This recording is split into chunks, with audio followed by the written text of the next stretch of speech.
సాధారణంగా గృహహింస కేసులు కోర్టుకు చాలా వస్తుంటాయి. వీటిలో ఎక్కువ శాతం మనం వినేవి భర్త, అత్తమామలపై మహిళలు కేసులే ఉంటాయి. కోడళ్ళు కోర్టుకు వెళ్తున్నా అందులో కొన్ని ఫేక్ ఉంటాయి, మరికొన్ని మాత్రమే నిజమైనవి. తాజాగా ఇలాంటి కేసుపై విచారణ సందర్భంగా అలహాబాద్ హైకోర్టు విచారణ జరిపింది. విచారణ సమయంలో కీలక కామెంట్స్ చేసింది. తాజాగా ఇలాంటి కేసుపై విచారణ సందర్భంగా అలహాబాద్ హైకోర్టు కీలక కామెంట్స్ చేసింది.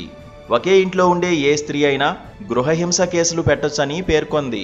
కాగా ఉత్తరప్రదేశ్లోని రాయ్బరేలీకి చెందిన సుధా మిశ్రాకు ఒక కుమారుడు ఉన్నాడు. కొంతకాలం క్రితం ఆమె కుమారుడి వివాహం గరిమాతో జరిగింది. కొన్నాళ్లు బాగానే ఉన్న తర్వాత గొడవలు మొదలయ్యాయి.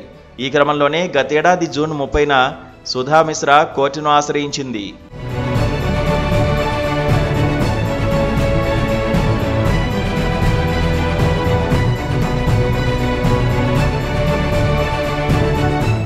తన కోడలు గరిమ కుమారుడితో పాటు ఇంట్లో ఉన్న వాళ్ళందరినీ వేధిస్తోందని పేర్కొంది.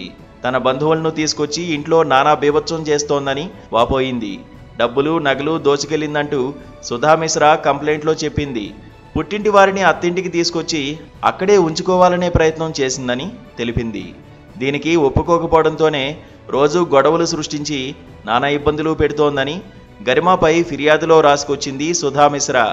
సుధా మిశ్రా వేసిన పిటిషన్పై ట్రయల్ కోర్టు విచారణ జరిపింది. ముఖ్యంగా సుధా మిశ్రా చేసిన ఆరోపణలను పరిగణలోకి తీసుకుని కోడలితో పాటు ఆమె బంధువులకు సమన్లు జారీ చేసింది. దీంతో వారంతా అలహాబాద్ హైకోర్టుకు వెళ్లారు. వరకట్న వేధింపుల కింద తాను కేసు పెడితే అత్తగారు గృహహింస చట్టం కింద తనపై కేసు పెట్టారని గరిమ పిటిషన్లో పేర్కొంది.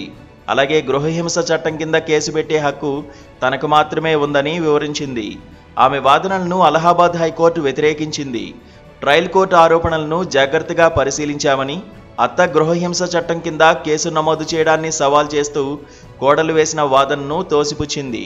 అలాగే కోడలు గరిమపై దిగువ కోర్టు జారీ చేసిన సమన్లను కూడా రద్దు చేయడానికి ఒప్పుకోలేదు. ముఖ్యంగా బంధుత్వంతో సంబంధం లేకుండా ఒకే ఇంట్లో నివసించే మహిళలు అందరికీ సదరు చట్టం వర్తిస్తుందని, ఎవరిని ఎవరు శారీరకంగా, మానసికంగా వేధించినా కేసు పెట్టొచ్చని అలహాబాద్ హైకోర్టు స్పష్టం చేసింది.